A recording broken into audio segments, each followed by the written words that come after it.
পৃথিবীতে একবার ঘটছে, কিন্তু কুস্তি হচ্ছে না হেলাল সাহেব, আপনি বারবার ভুল করছেন। পৃথিবীতে একবার ঘটছে এই ঘটনা। হেলাল সাহেব আপনি বারবার ভুল করছেন। ওখানে আমি কুস্তি লড়িনি, আমি ওখানে শান্ত থাকতে বলেছি। এই কথাটা আপনি বারবার মিস করছেন। আমার কর্মীরা একদম টু শব্দ করেন, বিকজ আমি বলছি একদম চুপ। আর ভিডিও আছে 600 লোক। এটা আমি দীর্ঘ রাজনৈতিক অভিজ্ঞতা থেকে বলছি, এটা কিন্তু মানে এই জায়গা টাসেল হলে 500-600 লোকই জিতবে, তাই না? তাহলে 500-600 লোক জেতেনি, ওনার ভাষায় জিতছে 50-60 জন। টাসেল হতে দেয়নি যে হেলাল ভাই। 50-60 জন লোকের যে নেতা, যাকে গুন্ডা বলা, সেই লোকটা যদি আজকে এই টক শোতে থাকতো, তাহলে কিন্তু আমরা একটা ক্লিয়ার, যেহেতু আমি ছিলাম না, শুধু এই যে আমাদের যে সাবেক সেক্রেটারি, জেলা কমিটির নেতা, তার নামটা আমি জানি না, তিনি এই বিষয়ে যদি কোনো স্টেটমেন্ট দিয়ে থাকেন, তার তো একটা বক্তব্য নেওয়া উচিত, দুজনেরই বক্তব্য নেওয়া উচিত। কিন্তু এই ঘটনাকে সাংঘাতিকভাবে নিন্দা জানান, কিন্তু আমি তো ইউনিলেটারালি শুনছি, একপক্ষীয়ভাবে শুনছি, আপনিও তাই শুনছেন, সোহাব ভাইও তাই শুনছেন, পত্রিকাও আমরা তাই। ওনার যদি কোনো বক্তব্য থাকে সেটাও নেওয়া উচিত। এবং আমার কাছে যেটা বলছে 500-600 ভার্সেস 50-60 জন, এইটার জন্য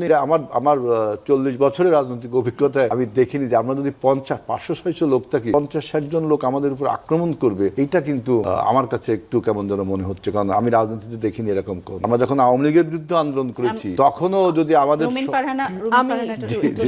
আমি আশান্বিত হতাম যদি আজিজুল বাড়ি হেলাল ভাই যদি কিন্তু ছাড়া কথাটি বলতেন। হ্যাঁ, আমি কিন্তু আগেই বলেছি ভয়াবহ ঘটনা ঘটেছে, 50 জনকে ওখানে ফেলে দেওয়া কোনো ব্যাপার ছিল, কিন্তু আমি ধৈর্য ধরতে বলেছি এবং আমার কর্মীরা ধৈর্য ধরে, আমার কর্মীরা একদম টু শব্দ করেন, বিকজ আমি বলছি একদম চুপ। আর ভিডিও আছে, ভিডিও দেখলে এখন কারো মুখের বয়ান শোনার কোনো দরকার, আমার ফুল ছেঁড়া হয়েছে, পাড়ানো হয়েছে, এটার ভিডিও আছে। এখন সরকারি দলে গেলে যদি গণমাধ্যমের দিকে চোখ না থাকে, তাহলে তো এই সরকার নিয়ে খুব আশান্বিত হতে পারছি না। আমি আমার প্রথমে যে বক্তব্য দিয়েছিলাম, হেলাল সাহেব যদি কিন্তু ছাড়া কথা বলতেন, তাহলে আমি বরং কিছুটা আশান্বিত হতাম।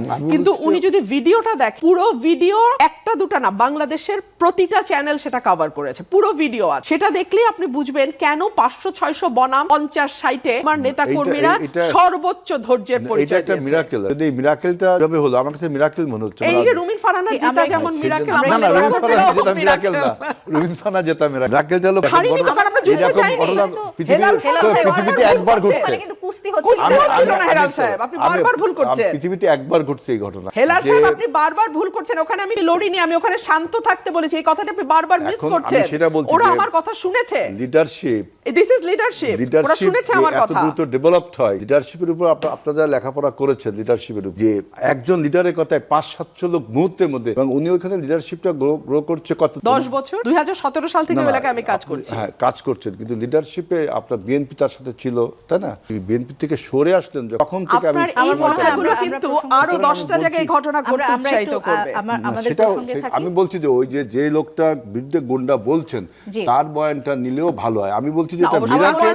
দেখেন, এটা মিরাকেল। এরকম 500-600 ভার্সেস 50 পৃথিবীতে একবার ঘটেছে এরকম। ওখানে কার পক্ষে কতজন ছিলেন আমার মনে হয় এই আলোচনা খুব একটা প্রাসঙ্গিক না। না, উনি বলছেন এইজন্য এই ঘটনাটি ঘটেছে বলছেন বলে আমি বলছি যে আমার নেতাকর্মী যদি আমার কন্ট্রোলে না থাকতো, ওই দিন ওখানে ম্যাসাকার হতো, আমি সেটাই বলেছি। এবং এরপরে পুলিশ প্রশাসনের আসলে ভূমিকা কি ছিল সেটি আমরা জানতে চাচ্ছিলাম, যে প্রশাসন এরপরে কি ভূমিকা নিয়েছে।